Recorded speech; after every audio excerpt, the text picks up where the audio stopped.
Ladies and gentlemen, welcome back into the WCA American Qualifiers. We are here. Of course, it is the single elimination best of 3 series. The first round, of course, it is going to be NAR up against Team eHug. We are into game number 3. Well, we're about to get into game number 3. My name is Mott. With me is Trouf, of course. Had some great games already today. 2 solid games of Dota.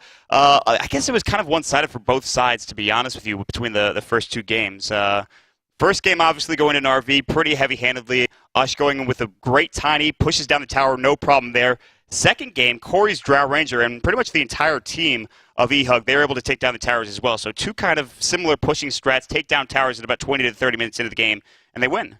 Yeah, I really like the draft from eHug. I think they caught him by surprise with not so much the Visage, but the Visage and Drow.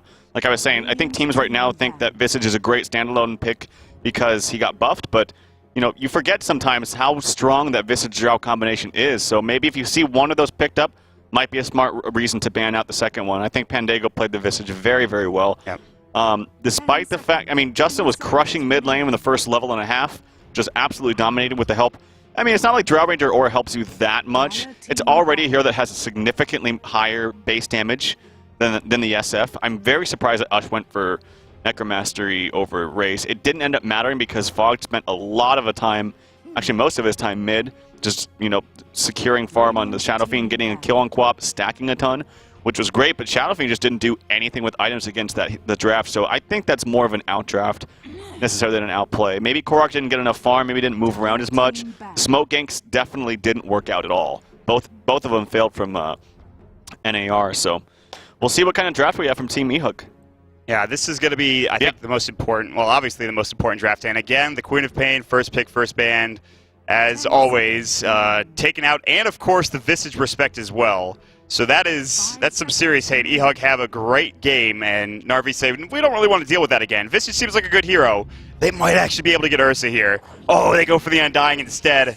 So now the Ursa is available for eHug on the Dire side. Corey has played it before. Not to the best effect, but they did win that game regardless. But the Undying is so strong right now. You have the changes to Tombstone. I think Undying in general with the new itemization has been fantastic. The new items coming out as well. Undying is definitely one of the most popular heroes right now in Dota, especially North American and even South American Dota. So something we'll see a lot of is that Dirge pickup. And it comes out first pick. No surprise there for Narvi. Yeah, I got to get these change logs up here so I can refer to them quickly if I need to. But, yeah, Undying. I haven't seen personally too much Ursa in competitive play, but I'll just take your word for it. And I know that both of these teams like him, so wouldn't be surprised to see that picked up. He's also, since he attacks so fast, I imagine he can actually take out the tomb pretty quickly, too. Yeah, that's... The pickup, wait, does his flak still hit the zombies? All right, well, so here's how it works. Tombstone zombies now require 1 attack to kill. So you can... Flak cannon is, of course, an attack, I believe. Oh, okay. So it will kill it. Nerfs the poor old Bristleback, right? Right. So again, Bristleback, like you talked about, indirectly nerfed. The poor guy, he needs to be put out, just taken out back, just shot, essentially. That poor guy. Shadow Demon picked up as well. That's another hero that's seeing a bit more play. The Aghanim Scepter with Break. Actually, I think Shadow Demon Disruption, or rather Demonic Purge, provides the break without the Aghanim Scepter. I might be wrong about that. I might be absolutely 100% wrong. I'm going to check quickly. I think Demonic Purge provides break without the Aghanim Scepter, but I could be wrong. I'm definitely checking the changelog right now as we speak. Demonic Purge, Aghanim Scepter upgrade now applies break. So it is, of course, the Aghanim Scepter. They also reduced the mana cost for Shadow Poison, which I think is very nice. That's actually really big. Yes. That's because he spams that ability a lot, and you never see teams doing this, but I'm waiting for the team to do this. You can actually take out stacks so fast with Shadow Fiend. Like level 2 or 3 even. Sorry. Well, you can with Shadow Fiend too, but yes. Shadow Demon. Yeah, it does so much damage. It's very easy to do. So the fact that if you did want to do that kind of style of play, you can do it even more so with the reduction of that mana cost. Yeah. So that's actually kind of a nice change. Really is. That third level at 50 damage is pretty absurd. You get 5 stacks of that. Somebody's low, they're going to die. Yep. That's the benefit. The Shadow Demon just spams that over and over again. There was a period of time where Shadow Demon wasn't picked because the nerf to the Shadow Poison Vision was real bad. Like, it really hurt him. And teams just like, okay, there are better supports. You know, the supports eventually did get nerfed. There was like CM, who was really good for a while, and then Shadow Shaman last time around, or last year in TI4. But now we see the Core Leshrac coming out, or what I imagine to be the Core Leshrac for Narvi. That's the new hot thing, as you said in the last draft. Yeah, and I think it's fine. The Dominant Purge will be quite good. Gyrocopter is going to get some dying, as we talked about. It didn't look that impressive when Corey played it game 1.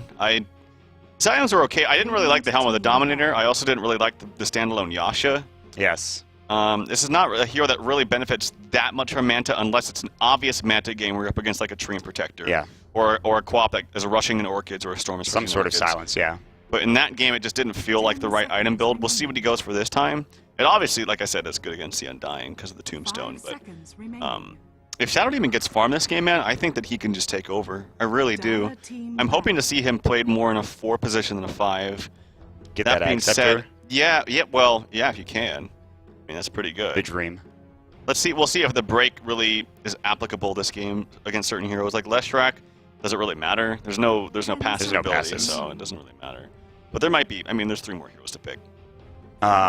So another band coming out here from eHug. A couple of interesting bands. Lena, which it's just such a tough hero to play against that I think that's a fair ban. Is there any band that is not coming out that's kind of surprising to you? I think all the heroes that were really, really dominant, the IO, the Visage, the Queen of Pain, I think these are all worthy bans. There's nothing that's really, sticking out to me as a hero that deserves to be banned, other than an Ursa, which we haven't seen. And God, I'm going to keep going to that Ursa. You don't believe me, I'm sure, about this hero. Oh, I do. I believe you. I know that these heroes or these teams really value him too. I wouldn't be surprised to see some kind of aggro tri-lane with the Shadow Demon Axe Dazzle. Honestly, think it could be really strong. Sounds disgusting. It does leave Gyro kind of on his own up in the top lane, which could be scary. But I mean, it's a pretty good hero against Undying, right? It makes you spin a ton. It does slow you down, which kind of sucks. But for instance, like NAR can't go Axe. Axe is pretty bad against Shadow Demon. Shadow Demon is one of the better heroes against Axe in general. You get your own Axe illusions. You throw them, auto attack them onto a hero with some creep spy, and they'll start spinning. The ulti is quite good against him. They go with an Anti-Mage relatively early. Third pick. That is okay. Anti-Mage is extremely good against Leshrac because Leshrac will always buy massive mana items. He constantly spams at a team fight. Despite the fact that his ulti does a ton of damage, it also costs a lot of mana too. It's a fantastic pickup against Leshrac.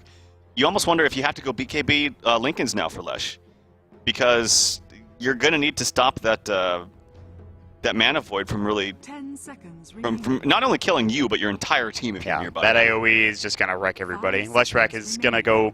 I imagine he goes Bloodstone, even though there is an AM in the game. I imagine he will get the BKB just because that seems like a generally good item on Leshrac. He has to. Lincoln Sphere does seem good too, honestly. I think those 3 items are probably going to be core for the Leshrac this game.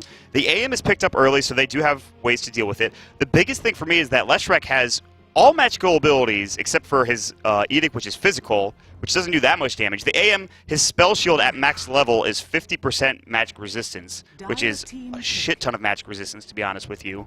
So, and not only that, Corey's AM is right up there with top AM players in North America. You could argue Ush is up there as well, or even maybe better. He's played it so well, so they know how this anti-mage works. But what can they do to combat that? And for Team eHug, what do they go for next? They pick up the Clockwork. I think that's very good because NSS could have grabbed that for himself. That would have been a problem. But they do get it, and I think Infinity had a fantastic game last game as well. I mean, I imagine it's going to be a 4-position Gyro then, right? Like, I don't know if Gyro going mid is really going to be that good here. They go with a Lone Druid here. So now is that going to be a mid Leshrac, which is totally fine, by the way. Leshrac's pretty damn good mid. The only thing about Leshrac mid is it lends to making you want to level up the Lightning, which isn't a bad thing. But I think if you can get away with not leveling up Lightning and just having maybe a value point for the 1 sec. Oh wait, slow is actually okay. It scales now. It's 1 second. It's max level. Yeah. Yeah, it goes set 0.7, 0.8, 0.9. So there is a little bit more incentive to level it. Yes. I mean, it did get buffed, and it is a good spell. But I think personally, like Split Earth Edict, if you get those maxed and you hit a stun, they're dead. And also the tower pushing from Edict at level 4 is just absolutely insane. So. Leshrac Edict, Lone Druid's Bear Demolish onto towers, and then dying to throw down a Tombstone if anybody wants to try to come in and fight. Hard to fight into that, man. It's not easy, and North American Rejects are picking themselves up a pretty tanky lineup, especially if the Leshrac gets a Bloodstone and a BKB. But it remains to be seen where these heroes are going to go. You talked about Leshrac mid. Lone Druid could go off lane, Leshrac could go safe lane. They could pick up a mid here with their last pickup, which I'm not sure how that fits in to the lineup. For eHug, it's not as cut and dry either. You have a gyrocopter, you don't know if he's support, you don't know if he's core, and... I think he needs to be support because I think Team eHug needs to draft a core here that's lots of AoE. Good mid. They banned out the Magnus, and I think that's a smart ban. I think they need AoE SF? to maybe SF. Although I imagine he just dies in a Rubik lift. Yeah, and there's nothing. Well, I guess they can Shadow Demon disrupt him. But I think they need some kind of AoE here. Okay, I thought they had... That's all their time. But yeah, the Magnus would have been good because if North American rejects like get their items and they start grouping up, they can kind of lose a big fight to a Magnus RP, Clockwork Hook in, things like that. If Gyro gets good levels, you can call down, that's great.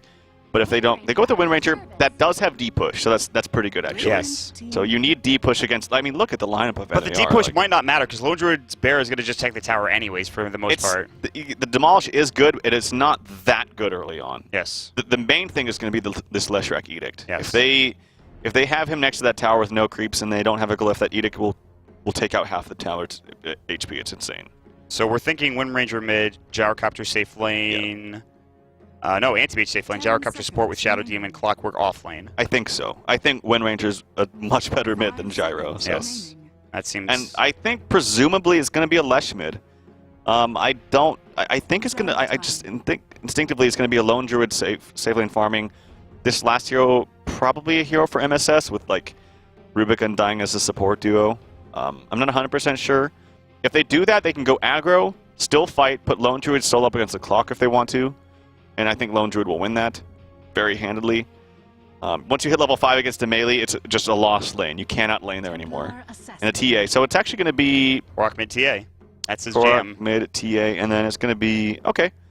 Are they going to aggro trialing with the Lesh? I think MSS so. is playing it. Yeah, it's going to be solo safe lane Lone Druid probably, Lesh aggro trial. That seems to be... The problem is going into the Shadow Demon, because Disruption is going to be, I think, the biggest issue. You can get a lift into a Split Earth, but with Disruption there, it makes it a whole new ball game if he gets it off in time. Unless they go on the Shadow Demon, then if that's the case, then he probably just dies. Or you can Mega out mind game them, and then lift, expect the Shadow Demon to disrupt to set it up for your own Split Earth. And then you have it set up for yourself. Yeah. I guess it's damned if you do, damned if you don't if you're eHug. This is not the easiest tri lane to deal with, especially because it's an Undying, who's... Sometimes he can be construed as the king of tri-lanes in certain situations. The other option is to abandon the lane. Like I talked about, if you abandon the lane, you need to make sure your safe lane's a hero that can soak safely. Anti-Mage is one of those heroes. The problem with abandoning a lane that's a Leshrac is your tower's just gone. You leave for a second on supports, and they see you leave, your tower will die. Yeah. Similar to like an Axe backlaning. You just can't leave that lane. So I think it's gonna... The smart thing about Na'Vi's draft is that it's gonna make them stay top if they go aggro. This is all assuming they go aggro. MJW is going top alone for the time being. This Leshrac looks so cool, by the way. I like whatever he has. What is this set? I've never seen this before. Afflicted Soul. It's rare because Leshrac, I've said this many times, used to be, kind of still is my favorite hero, but this is a weird set that I've never seen before. MSS is rocking it currently. So he'll head top for the time being. Tri-lane kind of being dodged for the time being for eHug. That might change as the game progresses further. She's going to be down here. I don't think he might buy an Orb of Venom for his bear. I don't know if he did so. He didn't. Not yet, anyway. I don't think he has money for it either. He doesn't. So, also, by the way, very tough because some of these NA players will not use their real nicks in certain games, so we kind of have to go based off memory. Luckily, Infinity makes it easy. He has an Infinity sign for his name. OK Cupid Connoisseur, which is just a cheeky name for Corey. Some of these names are ridiculous. But everybody else is pretty much set, except for Korok, who is Krunka. They want to fight bottom rune. They brought even the anti-mage. There's 5 heroes down there. They're swinging behind. This is not good for Bleak. Bleak is dead, I think. Yeah, I think Bleak is dead. They're going to maybe get a cog push. Battery Salt will go. Yeah, Bleak's going to fall here. He's going to try to eat through the tree. He might make it away. And it's just too much. Power Shot misses. They have Blink. They'll Blink in front, and Bleak's going to go down. That's going to be first blood coming out from eHug. And it's just easy 5-man aggression that turns into a kill. It's not, the most spectacular thing in the world, but it's something. All right, they're going to try lane bottom, I think, with this anti-mage, or just dual lane with anti-mage Shadow Demon. I kind of like this, actually. And then they're going to send Infinity up top. MJW is going to zone out mid with... Oh, man, I like this. It's going to get rid of all those refractions if he does level it up. Oh, but Korok just taking the creep wave and putting it on his own hill. That's so huge. It gives him in such a good position. He'll pop the refraction. Loses a couple of CS there. Justin playing pretty well already. Dual lane bottom coming out from both the Radiant and Dire side for the time being, but it looks like Fog is going to walk back down here. So now this is turning into a tri-lane versus a dual lane, which I'm not really sold on. Although Corey is going to get off to a fast start, that might be stifled here in a couple of moments once Fog gets into lane. Well, if I'm seeing an off-lane Lesh, I want to punish this first and foremost. He shouldn't get anything out of this lane at all. And they're trying to do everything they can to zone him out. Yeah. Oh That's my a full rocket barrage to the back of the head. That doesn't feel good. That's a full rocket barrage. But they need to make sure he doesn't get much. Regardless of what the lane is up here, they can't let an off-lane Leshrac get away with that because it's too easy to kill him. And now Anti-Mage comes back up top. They've realized that they're not going to go aggro and that they can't actually lane up the Anti-Mage and do a standard lane here. And I think that's kind of a mistake. I think that you had the tools to go aggro, especially with the Leshrac, and the Undying loves to go aggro. They got a little bit scared and they just go for the safe lane. Yeah, I'm not sure how much this Leshrac is actually going to get. It almost feels like they're kind of reaching. If he gets even a little bit, well, hold that thought. They're TPing up. They're going to put this aggressive tri lane up there, whether they like it or not. They're going in. Lightning Storm's going to get a couple creeps for MSS. That's nice. Fogged is here. He goes for Decay first. No Tombstone up, but Decay, especially if you get it on 2, could be disastrous in a fight, especially at level 2 when you do get that Tombstone ready to go. Level 3 even better. Ooh, he gets the pull to the side. That's really huge. That wasn't even initially intentional, but because they retained the aggro, he was able to get that. So, actually, the creeps are coming backwards, and if Corey can get these last hits, then it's not that big of a deal. Yep, gets one there. Gets 2. Oh, the range creep. No, actually, no range creep. I don't know how that happened. He just missed it. Melee creep's been a bit too strong for Corey. He'll pull it back to the tower. I do feel a bit concerned for Corey in this lane because he's Anti-Mage even with a poor man's shield against Decay and whatever else, with the Leshrac, the Split Earth, the Lightning Storm coming through. That's a lot of damage to deal with, especially for an Anti-Mage. But that 1 point in that spell resistance, that spell shield is going to be huge, I think. Yeah, I think a value point's in store here. Yep, and he gets it. I agree with this a lot. So, the lane is pushed up, unfortunately. They haven't dewarded the pull either, which is massive. That's really big for the supports, namely of eHug. They're not going to get as many levels as they want to. Level 2.5 now for Shadow Demons. Not terrible right now. And 2.5 for the Gyro, which is fine now, but if they keep roaming around and don't get much, then you could see a stifle in their level progression. There's an Invis root on Rubik for quite some time. Wasn't able to find anything, though. He's just going to pull. That's the job of Bleak right now. Just get the lane back in Ush's favor, who is close to the top of the CS charts. Justin is having a great time. Top lane, Lightning Storm goes, and there's going to be a blink coming up from the aim. That's what I'm talking about. That's 1 point in the spell shield, and that is still a lot of damage from that Lightning Storm, and he has to salve up, too. That's very scared for the aim in this lane until he gets a couple more levels, and his supports are here to help, which they are now. They're pulling for him. That's great. But still a pretty scary lane. Fog stole the pull. Get it back. But he brings it backwards, and then these creeps are going to go Fog's in forward. trouble. Fog is in trouble. I think Fog's dead. He gets the Tombstone. The Splitter hits as well. Pandago needs to get the disruption off. He will. They'll try to bring the Tombstone down. They do, but K is still going in. They get the kill. They will pick up that first pickup. Now MJW getting chased down as well. Oh, Soul Rip. The dank rip from Fog gets it done. That W button, that value point, that W destroys that poor gyrocopter. Oh my god, that was some damage. That was only with the level 1 tomb, man. Can you imagine when that starts getting some levels on top of it too? It's just really scary. Like when I first saw initially it was just a Leshrac up here and then the Anti-Mage came top, I'm like, this is a mistake, but as soon as the Anti-Mage TP'd up, Fog TP'd up as well, and that was definitely the correct play. They need to just be aggressive in this lane. They can easily win this 2v3, and as you saw right there, they just did. Yeah, AM does survive. That's a good thing. He'll be able to continue to farm, but he's only got 12 last hits, and a lot of that has to do with him rotating early on, and then, of course, just the pressure that's put on him in this lane. Ush is farming freely. He's got the most CS, 26 now, and will continue to rise. Actually, what happened to the Clockwork? Did Infinity get caught out? He looks like he's in trouble. He's got level 4, almost level 5. He's kind of low. He's going to have to head back to base.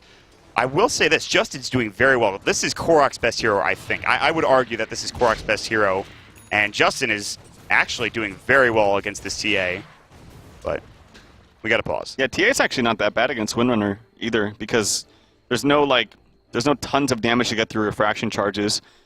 Usually your damage is, it is much higher. He's hitting for 130 right now with the refraction, so you should be able to get almost all the last hits and denies. So Justin playing quite well, has a DD in his bottle now. Maybe we'll save that for some kind of engagement later. But he is definitely doing well. Anyways, back into the game. Pause is now done.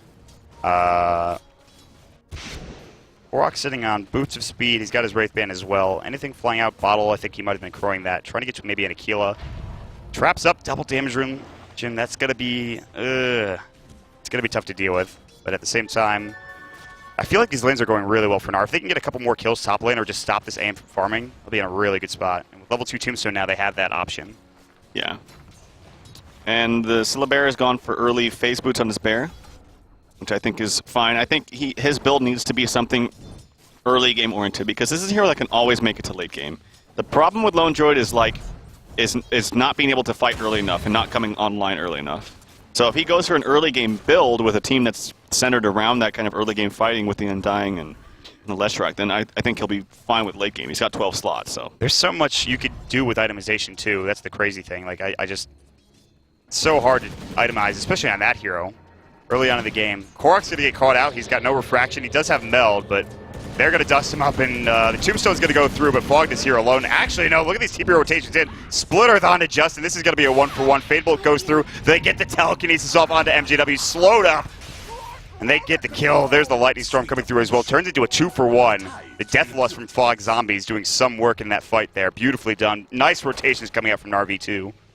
Yeah, that's just 4 members of NAR V there to support. The mid laner, they did get the kill onto him, but it definitely was a better exchange. Now, what did they trade for that? Not too much. It's not like Clock is getting a ton more. He's almost level 6, which is fine, but Corey is still sitting at only 21, now 22 CS. So it's relatively even, but you do have a Lone Druid that's massively out-farming, you know. Yeah, he's having a great time. Does he have, he doesn't have Demolish yet. He's 1 level away. He needs that level 4 Spirit Bear, so it's coming out soon. He buys an Orb of Venom. He also gets the Gloves of Haste, which either could be the makings of Maelstrom or a Midas. We don't know yet. We'll have to wait and see. I would think if you're going for the Midas, you would get it before the phase boots on the bear, so my guess is a Maelstrom. I think you might be right on that, but we'll have to wait and see. It's going to take him a while before he gets either of those items, so we'll check back down there periodically, assuming nothing else happens. Where's the Clockwork?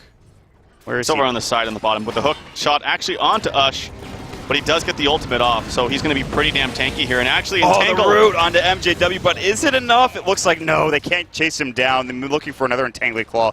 They can't find it onto Infinity. Good try coming out from eHug. Just wasn't enough. The problem with this lineup for eHug is a couple things. They don't have too much to combo until you get like level 6 on Gyro. And the other problem is that when Shadow Demon disrupts, there's no like real follow-up stun. Like even a Shackle Shot's not a real follow-up stun because you have to like wait and then click.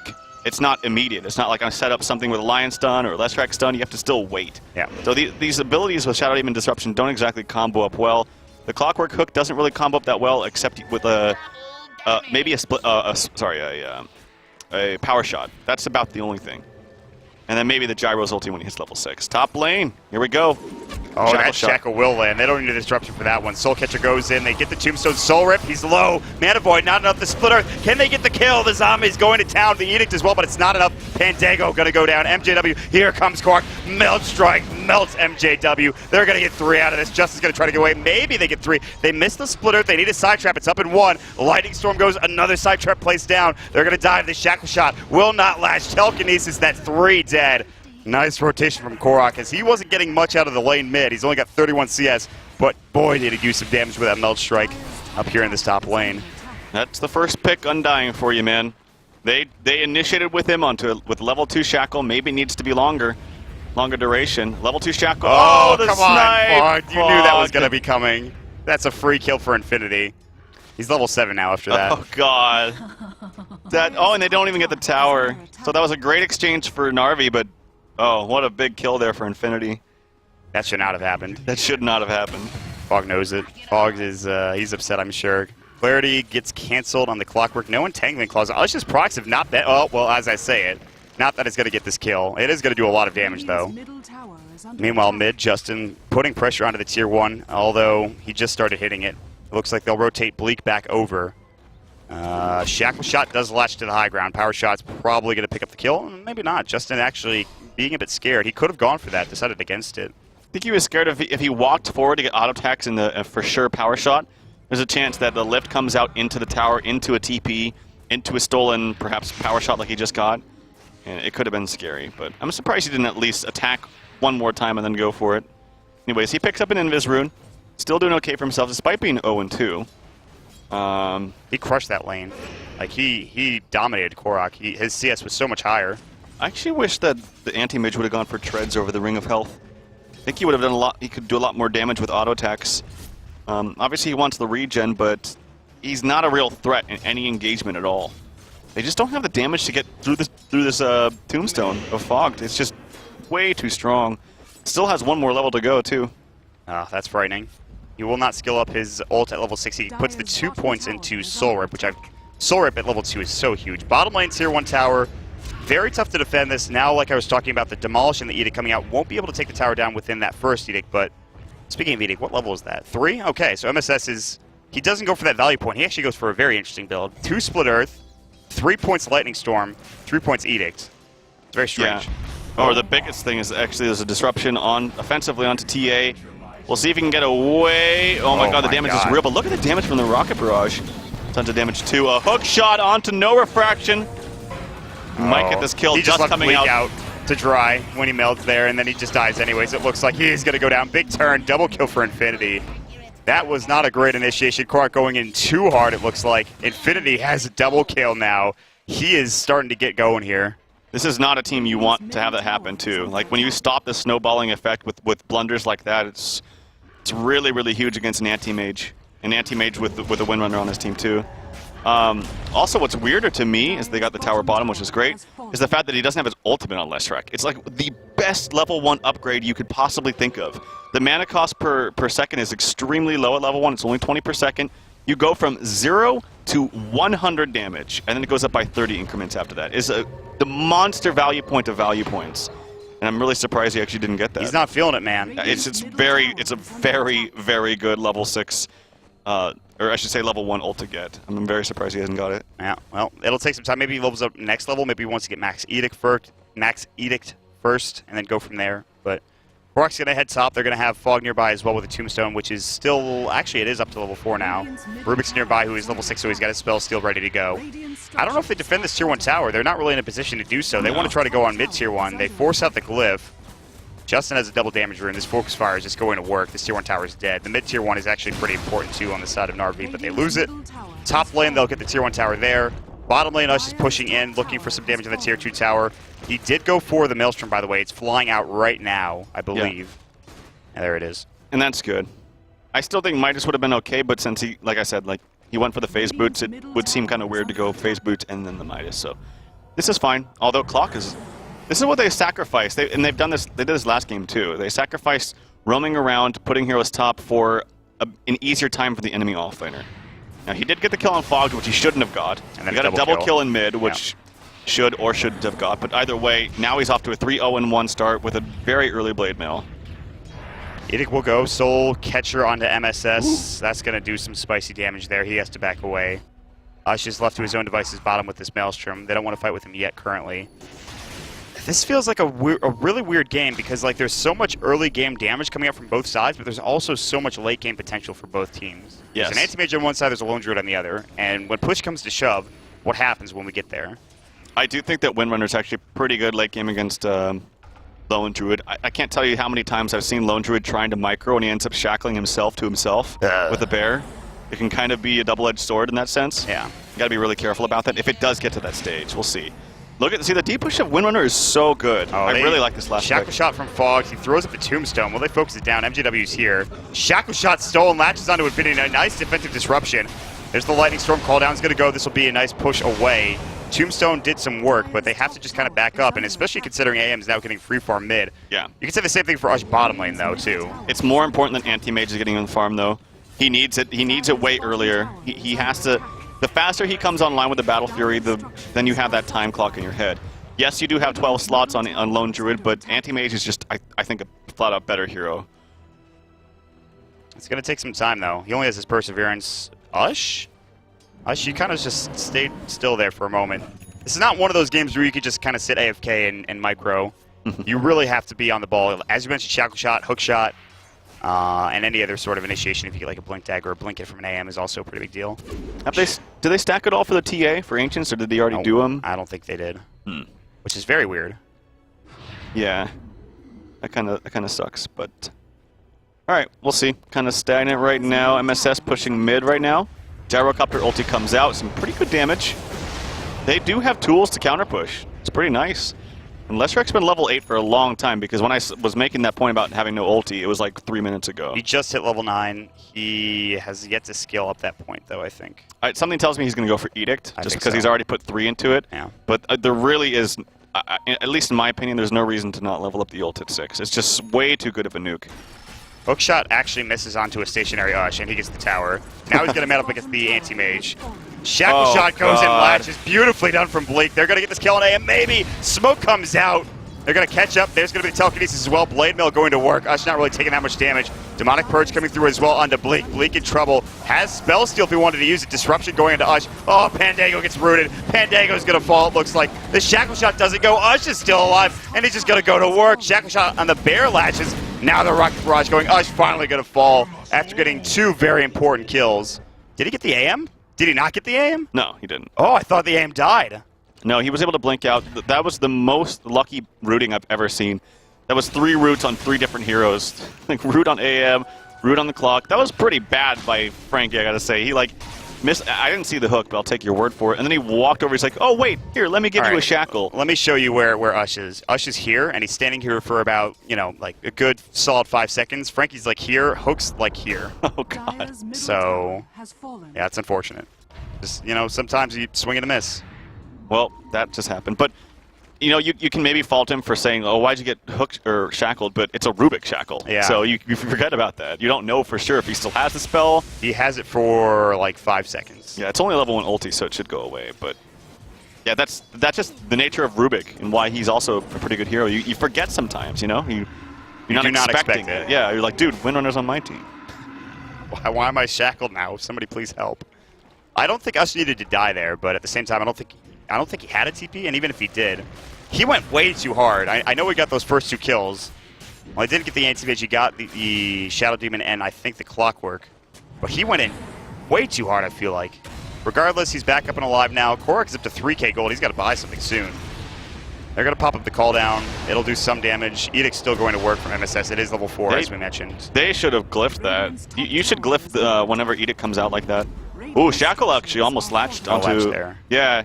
I think he got a little bit gypped there, to be honest. It was just too far away, just out of range coming out from the Spirit Bear. Vlad's picked up for Ush, so a bit more armor, a bit more damage to work with. They are giving a lot of room to this AM, and he's very close to his Battle Fury. It is very late, though. Yeah. Like 18, 19 minutes, it's kind of a problem.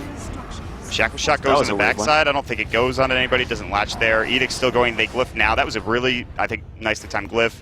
No creep wave. The Bear's very low. It's going to come up and hit it a couple of times. They'll get it. No deny coming through. But that is a very scary push coming out from NAR. There's a lot of deep push, as you mentioned, from the Wind Ranger. From the Shadow Poison as well. It's very scary to fight into. Yeah, but they did exactly what they needed to, and that's push the tower.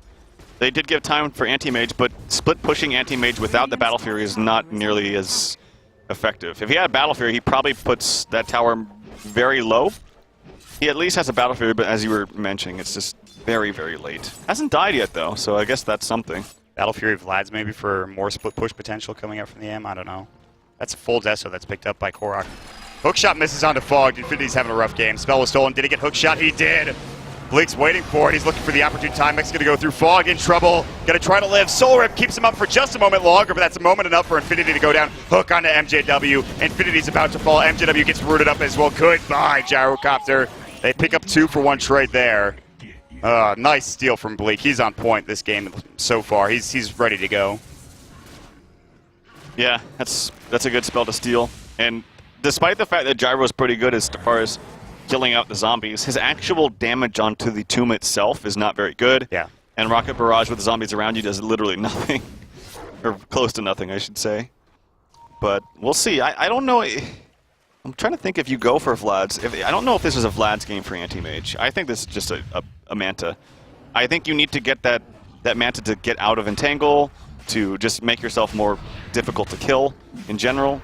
Yeah, he's going for the Manta. I think this is the right decision. I think he could get away with the Vlads. He's not really been involved in too many engagements other than bottom lane. He actually hasn't died. Wow. That's the fast Roche. That's a dead Roche. That Desolator coming out, meld as well from Korak. That is more than enough damage. He's got the Aegis now, too. Korak is not really his presence hasn't been felt maybe as much as it should with this Templar Assassin, but now with an Aegis and a Desolator, there's no tier 2 bottom. They've taken all the tier 2s on the map. I just kind of lapsed in my mind. They're all gone, every single one of them. They're going to go for the tier 3 tower now, and it looks like eHug know this. They're going to get ready for the defense. They do have the Aghanim Scepter Focus Fire up for Justin. Any other big items coming out on their side? Blade Mill for the Clockwork. No Force just yet. Quark will Demonic Purge. No Refraction charges. Mech Shackle Shot does not latch again. These shackles are just so difficult for Justin right now. They do so much damage to that tier 3 tower with the Desolator as well as the Edict and the right click from the Bear. They'll back up. They'll refocus. The Anti-Mage is still split pushing. They might have to send somebody back home. He should go for the tier 2 mid. He should go top. Oh, he should stay, I think. I think he should stay up top, and it looks like he just he values the creep kills in mid, but we'll see. Blake hookshot misses. Now hookshot comes in from Infinity. He actually gets telekinesis back. Mana Void Fog, but he stays alive. Mech already went. Now Korok with the Refraction going to work. Desolator doing so much now. They get the dust up as well. Look at that Pulse Nova. MSS going to work. The Edict as well. Justin in trouble. Not dead yet. No Fade Bolt coming through. I think it was on cooldown coming out from the Rubik. It was. Mech back up. Melee Rack's in trouble. Getting right click down. MJW there as well. Lightning Storm will fly through. Infinity, no hook shot, the homing missile onto the Bear. They've already lost their melee racks. It looks like they'll turn this. Telekinesis, Belt Strike, see you later. Pandago, Split Earth as well. The AM alone doesn't get entangled, but MJW now left to his own devices. Left out high and dry. He's done. Down for 46 seconds. Blink away from the AM. And that might have just been a game-winning fight coming out from Na'Vi. They have no answers to this Undying, man. It looked like they had an answer with the gyrocopter, but for one, it's a support gyrocopter, so like the idea is you can attack the tomb and flak all the zombies at the same time. But when you're a support, you can't run yourself in there like that. You're just not tanky enough. Nice shackle onto 2 heroes. It might just be too little. The entangle onto the AM. Is that going to be enough? It will be. He's dead. No for 53. buyback. No buyback. That's it. That is it.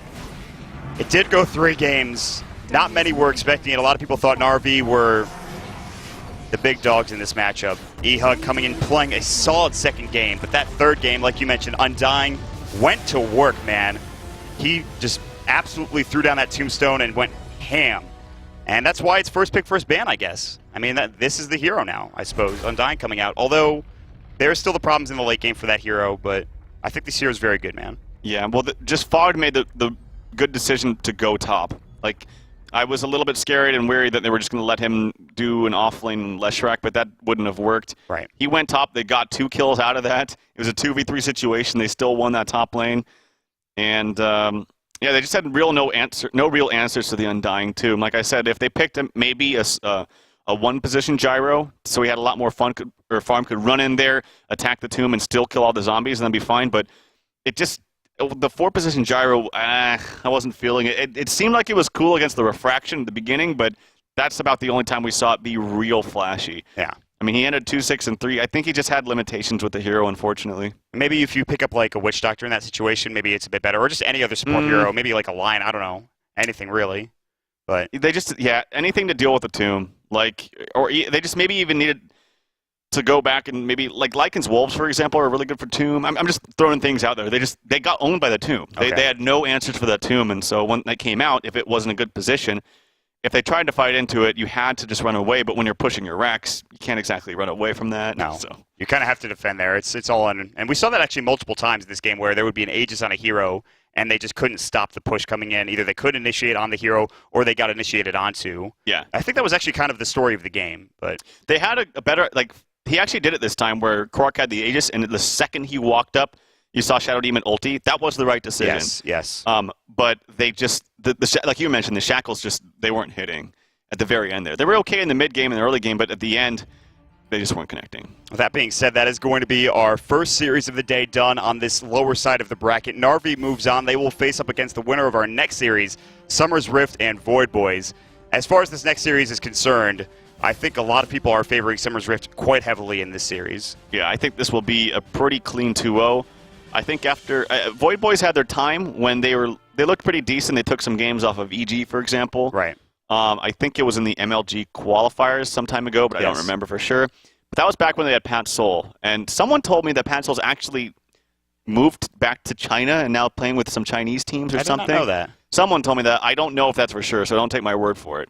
But he was kind of like their star player, and they've lost him. Yeah. And I think it really has affected them. So I'm leaning definitely towards a 2-0 Summoner's Rift, but I'd be happy to be surprised. Yeah, any series that goes 3 games, I'm down for, especially if it's a series which didn't go 3 games, like last night, which was not today versus Leviathan. I'm going to talk about this series for a long time because that was such a great series to watch. If you haven't checked it out, check out the VOD on twitch.tv/WCA_America. Thank you so much for joining us, guys.